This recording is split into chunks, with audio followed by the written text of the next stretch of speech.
दिल्ली बदनामी के और भी कई गाने के बोल बचे हैं, लेकिन कार्यक्रम के समय में हम आपको बस इशारा और खुद होके कुछ किसी दर्शक ने अगर कुछ बना के हमको भेजा है तो उसकी प्रतिभा का उपयोग भी भ्रष्टाचार के खिलाफ चल रही लड़ाई में होना चाहिए। भ्रष्टाचार के खिलाफ चल रही लड़ाई में केवल भाषण देने वाले, टीवी कार्यक्रम करने वाले और लिखने वाले ही नहीं, तो अपने किसी भी प्रतिभा के साथ इस देश की सेवा करने वाले लोगों को जब तक हम सम्मिलित नहीं करेंगे, देश के सारे लोग इस प्रवाह में नहीं आ सकते। इसलिए हमको सब लोगों को इस प्रवाह में लाना है।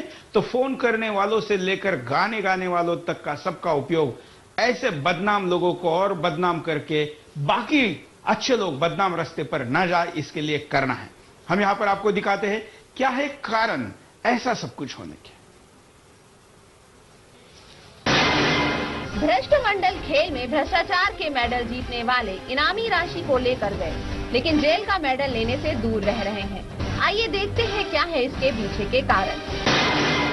भ्रष्टाचारी प्रभावी पदों पर बैठे हैं, ऐसे में उनकी पार्टी को उन पर और उस क्षेत्र की सत्ता बचाने के लिए समझौता करना पड़ रहा है। जैसे शीला दीक्षित, भ्रष्टाचार का माल सबने मिलकर खाया है, इसलिए सारे ही एक दूसरे को बचाने में लगे। विरोधी दलों के भी कुछ लोग इसमें थोड़े बहुत सम्मिलित हैं, इसलिए तेरी भी चुप और मेरी भी चुप की स्थिति बनी हुई है। भ्रष्टाचार करते समय भी सबने टीम वर्क के तहत पैसा लूटा, अब टीम वर्क के तहत ही सबको बचाने का प्रयास हो रहा है। भ्रष्टाचार विरोधी सरकारी संस्थाएं उतनी प्रभावी नहीं जितने प्रभावी भ्रष्टाचारी। भ्रष्ट मंडल खेल में पैसे खाने वाले सही ही बड़े और प्रभावी लोग हैं। इस कारण किसी भी जांच एजेंसी का सीधे कार्रवाई करना संभव नहीं।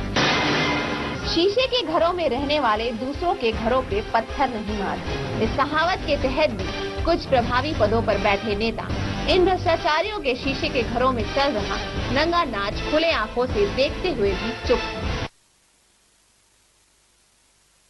ऊपर घरों में रहने वाले ऐसे जो कि खुद भ्रष्ट है, दूसरे भ्रष्टाचारियों के खिलाफ नहीं बोल रहे, लेकिन हमारा ये देश है और हमारे देश की इज्जत शीशे जैसी है, अगर वो टूट जाएगी दुनिया के सामने तो क्या होगा। इसलिए हम तो बोल सकते हैं, हम तो पत्थर हाथ में ले सकते हैं। एक कॉलर अपनी बात को कहना चाहते हैं। नमस्कार। हेलो, हाँ बोलिए, क्या कहेंगे? जी मैं आगरा से बोल रहा हूँ, सियाराम ओझा। हाँ बोलिए सियाराम जी। जी मैं भ्रष्टाचार के बारे में बोलना चाहता हूँ। बोलिए। जी मैं ये बोलना चाहता हूँ, जितने भी भ्रष्टाचारी उनको सालों को जनता के बीच में फांसी लगानी चाहिए। मतलब भ्रष्टाचारियों को सजा मौत आप लेकिन आपको लगता है कि ऐसा होना अभी संभव है? नहीं संभव है, अगर सरकार के हाथ में नहीं तो उसे जनता के हवाले कर दो। इतना जब जांच हो जाती है उसके बाद इतना हिम्मत सीखने की क्या जरूरत? जब एक को फांसी लगी तो 50 तो वैसे ही सीधे हो जाएंगे। बिल्कुल, धन्यवाद। आप भी बात कर सकते हैं। हम एक और कॉलर से बात करेंगे, देखते हैं उनकी क्या राय है। हेलो। बिल्कुल बिल्कुल सही दिखाइए सर, बिल्कुल दिखाते जाइए, जनता आपके ऊपर आकर्षित हो रहे हैं। बिल्कुल, लेकिन हम चाहते हैं कि आप लोग इसके खिलाफ आकर्षित हो। जी हेलो। हाँ जी, आप चाहते हैं, बिल्कुल सही दिखा रहे हैं सर। बिल्कुल, लेकिन इनका क्या किया जाए? बिल्कुल आंदोलन करना चाहिए और जनता आपके साथ रहेगा, विरोधी है, इतना भ्रष्टाचार नहीं होना चाहिए। जो कलमाड़ी जी का दिखाए सही है और बाकी लोग हैं पार्टी और विपक्ष दोनों में हैं। बिल्कुल, इनको सजाए मौत होना चाहिए सर, जो भी भ्रष्टाचार और मिलावट के जो काम कर रहे हैं उनको सजाए मौत होना चाहिए। बिल्कुल, संविधान में बनना चाहिए, कानून संशोधन होना चाहिए, पिछला कानून समाप्त कर देना चाहिए। धन्यवाद। यहाँ पर हम एक और कॉलर से भी बात कराएंगे, साथ साथ में आपको एमएमएस भी दिखाएंगे। हम देखते हैं क्या कहते हैं कॉलर हमारे। नमस्कार। हेलो, नमस्कार सर जी। हाँ बोलिए, क्या कहेंगे? मैं विजयदत्त जहांगीर झुंझुनू राजस्थान से बोल रहा हूँ। सर जी आपका टाइटल है क्या अकेले कलमाड़ी की गिरफ्तारी काफी है? मैं समझता हूँ कलमाड़ी तो शायद एक बलि का बकरा है और इन बड़े बड़े शहरों के सामने एक बच्चा है। ये चक्कर ये हो रहा है कि जब सैया बहे कोतवाल तो डर काहे का। तो मेरा मेरा कहना यही है कि कलमाड़ी को माफ करके और इनके पीछे जो बड़े बड़े चोर हैं, लुटेरे हैं, उनके टाइटल में आप, उनका नाम टाइटल में आपको देना चाहिए। बिल्कुल, लेकिन जब तक वो अंदर नहीं जाते तब तक हमने भ्रष्टाचार के आइकॉन बने कलमाड़ी को रखा है और कह रहे हैं कि इनके साथ बाकी भी अंदर होने चाहिए। आप देख रहे हैं कि ये हम इनको भी अंदर लेने की बात कर रहे हैं। सर जी, आप साथ ही कर सकते हैं क्या? अकेले कलमाड़ी के साथ ही भी कर सकते हैं। बिल्कुल, कलमाड़ी तो बच्चा है, बलि का बकरा है बेचारा। इतनी बड़ी, खुद कलमाड़ी भी ये कहता है कि मुझे तो कुछ 100 करोड़ रुपए केवल मिले थे और हजारों करोड़ रुपए तो दिल्ली सरकार को और हजारों करोड़ रुपए जो भारत सरकार का शहरी विकास मंत्रालय है उनको मिले थे। ये तो आप समझ सकते हैं कि इतना बड़ा काम होता है। इतने बड़े काम में ये जरूरी नहीं है कि एक ही आदमी इतना पैसा खाए। बिल्कुल, ये तो पूरी इंडिया की जनता जानती है कि इतने बड़े झोल झाल में लोगों ने पैसा बांटा है, इसमें कोई दो राय नहीं है। लेकिन कलमाड़ी को आगे करके अपना सर बचा रहे हैं, यानी कलमाड़ी के पीछे झुक रहे हैं ये सारे के सारे, जिससे कलमाड़ी की गर्दन उड़ जाए और वो बच जाएं। अब एक बात मैं बताऊं आपको, छोटी सी बात, थोड़ी लंबी होने जा रही है। अभी एक कॉलर कह रहा था कि राहुल गांधी यूपी में भ्रष्टाचार के खिलाफ आंदोलन करने जा रहे हैं। लेकिन दिल्ली में अभी कल परसों बसपा ने कांग्रेस को समर्थन देके मुरली मनोहर जोशी का पत्ता काटा। बिल्कुल बिल्कुल।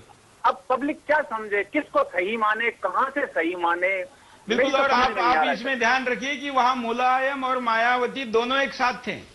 हाँ, देखो, अब पब्लिक में ये स्टंट करते हैं कि मैं उसको खत्म कर दूंगा और मैं उसको खत्म कर दूंगा, कर रहे हैं पब्लिक को। धन्यवाद, आपने काफी लंबी लेकिन अच्छी बात की। हम कॉलर को कहेंगे कि आप जानकारी के साथ कॉल करेंगे तो कार्यक्रम की शोभा और इस विषय का ज्ञान आपका और बढ़ेगा और धार भी बढ़ेगी। सुदर्शन टीवी पहला चैनल है जिसने इस मुद्दे को 2007 में उठाया था और ये कहा था कि कॉमनवेल्थ की कंसेप्ट ही गलत है और कॉमनवेल्थ के इस कंसेप्ट के साथ साथ हम हर पल पल आपको बताते रहे कि क्या क्या हो रहा है। बाद में सारे मीडिया को भी ये दिखाना पड़ा। हमें व्यक्तिगत विरोध के तौर पर लेने वाले लोगों ने भी माना कि सुदर्शन टीवी की तहकीकात सही थी। अब हम इसको अंजाम तक पहुंचाने के लिए कलमाड़ी के खिलाफ और कलमाड़ी के टीम के खिलाफ भी आवाज उठा रहे हैं कि कलमाड़ी तो अंदर गए हैं और बाहर आने की व्यवस्था कहीं करना बैठे, इसलिए भी दबाव सरकार पे बना रहे और कलमाड़ी अकेले अंदर न जाए। जैसे कॉलर ने कहा था कि अलीबाबा 40 चोर की पूरी टीम अंदर होनी चाहिए, तो आपको दबाव बनाना पड़ेगा, बिंदास बेखौफ होकर बोलना पड़ेगा। आज हम इसी कड़ी में इस कार्यक्रम में आपसे बात कर रहे हैं। कुछ कॉलर हमारे साथ जुड़े हैं, उनसे भी बात करेंगे। साथ साथ में हम आज जेल में बंद कलमाड़ी से भी लाइव में आपकी एक इंटरव्यू कराएंगे। लेकिन पहले कॉलर से बात करते हैं, उनकी क्या राय है इस विषय पर। नमस्कार। हेलो। हाँ बोलिए। हेलो। हाँ जी सर, बोलिए, क्या कहेंगे? हेलो। हाँ बोलिए बोलिए। एक बार बताइए, सिर्फ कलमाड़ी के ऊपर क्यों बात आ रही? उस टाइम जब देश की इज्जत की सवाल था, उस टाइम हमारे प्राइम मिनिस्टर क्या कर रहे थे? बिल्कुल। हमारी जो केंद्रीय जो ये था खेल मंत्री, उन्होंने क्या कर रहे थे? इनका रोल क्या था? और इसके बारे में क्यों प्रधानमंत्री को शोकॉज नहीं किया गया? जो आपने देश की जो ये पैसा बर्बाद हो रहा है या बदनामी आ रहा है देश के लिए, इसके लिए क्यों नहीं आप लोग कुछ नहीं क्यों नहीं किया? प्रधानमंत्री के रोल क्या था और उनके ऊपर क्या शोकॉज हुआ? कोई नोटिस क्यों नहीं किया गया उनको? बिल्कुल सही कह रहे हैं आप। और एक बात, जो हमारी हिंदुस्तान पे के जो रूल है, मेरे को कन्फर्म नहीं है, जो बोलते हैं जो 7 साल सजा के बाद उनकी जो वापिस आते हैं उनकी प्रॉपर्टी उनको मिल जाते हैं। लेकिन ऐसे तो कोई भी क्राइम करेगा, कभी भी क्राइम करके फिर वापिस आके फिर अपना ऐश करेगा 7 साल के जेल पे जाने के बाद। 7 साल की सजा की बात तो आप उम्र कैद की करें, जिसमें खूनों के लिए कहा जाता है फांसी की पहले की सबसे बड़ी सजा है। आज तक तो भ्रष्टाचारी को जेल ही नहीं हुई है और आप तो सजा की बात करें। अगर ऐसा हो जाए तो फिर भ्रष्टाचार रुक जाएगा, लेकिन हम अपेक्षा करते हैं कि ऐसा हो। धन्यवाद कॉल करने के लिए। अगले कॉलर से भी बात करेंगे, उनका क्या कहना है। हम उसके पहले अब चलते सीधे कलमाड़ी जी के पास। हम आपको आपकी बात कराते हैं, जेल में बंद जो कलमाड़ी है क्या कहते हैं। हमने उनसे क्या बात की, कैसे बात कर रहे हैं और आप इसको सुन रहे। कलमाड़ी जी हमारे सवालों के जवाब क्या देते हैं। कलमाड़ी जी आपका स्वागत है बिंदास बोल में। हम आपको पूछ रहे हैं कि काफी पैसा खाया है आपने। डेफिनेटली। जरा दोबारा कहिए। क्या आपको पता नहीं था कि इतना पैसा खाने के बाद आपको जेल हो सकती है? Everybody knew it. It was. अच्छा, तो ये बताइए कि कितना खाया सब कुल मिलाकर? My budget is 1,600. जरा जरा आंकड़ा दोबारा बताइए। My budget is 1,600. देखिए कलमाड़ी जी अपना आंकड़ा भी बता रहे हैं और अब हम जो उनको पूछते हैं कि जरा जेल में कैसा लग रहा है। I enjoy. एंजॉय कर रहे हैं। चलिए जेल के अंदर भी तो कुछ आपका चल रहा होगा, बाहर आने का कोई गेम प्लान तो नहीं बना रहे कलमाड़ी जी? No, I knew that is going to be a great. No, I knew that is going to be a great. सुना है आपने बाहर आने के लिए कुछ करे और इसके लिए आपको बहुत बड़े बड़े नामों का सपोर्ट है, कुछ नाम तो बताइए। Government has given me full support. Shiraji has given me full support. Dr. Gill has given me full support. Jaypal Reddy has given me full support. Lieutenant Governor has given me full support. All of them have done a great job. जरा जरा ये नाम कलमाड़ी जी आप जाते जाते दोबारा बता के जाइए। Government has given me full support. Shiraji has given me full support.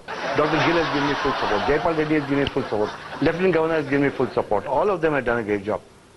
तो ये थे कलमाड़ी जी, आपके लिए हम लेकर आए थे तिहाड़ जेल से सीधा लाइव। तिहाड़ जेल में देश के 68 ऐसे वीआईपी है जो कलमाड़ी के और कलमाड़ी के से भी ऊपर के कुछ लोग हैं।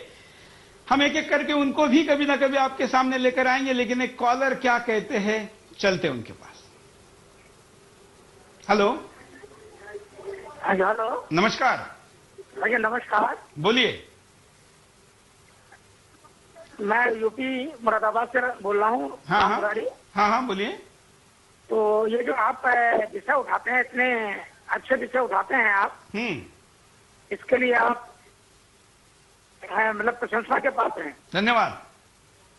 हमने कई बार आपके ऐसे विषय देखे हैं। हाँ। और ये जो आज आपने विषय उठाया है इसमें ये कि क्या अकेले कलमाड़ी की गिरफ्तारी काफी है, ये काफी नहीं है। बिल्कुल। इसमें ऐसा लगता है कि एक दो नहीं सैकड़ों लोग शामिल हैं। करोड़ों अरबों रुपए की लूट हुई है। और ये जो कलमाड़ी की गिरफ्तारी हुई ये भी काफी विलंब से हुई है। बिल्कुल 6 महीने के बाद हुई है। ये बहुत पहले हो जानी चाहिए थी। 6 महीने लगे हैं इस अरेस्ट को। आपके स्क्रीन पे आ भी रहा है, शीला दीक्षित वगैरह दिखाई दे रही हैं। तो ये भी इसमें शामिल है। बिल्कुल।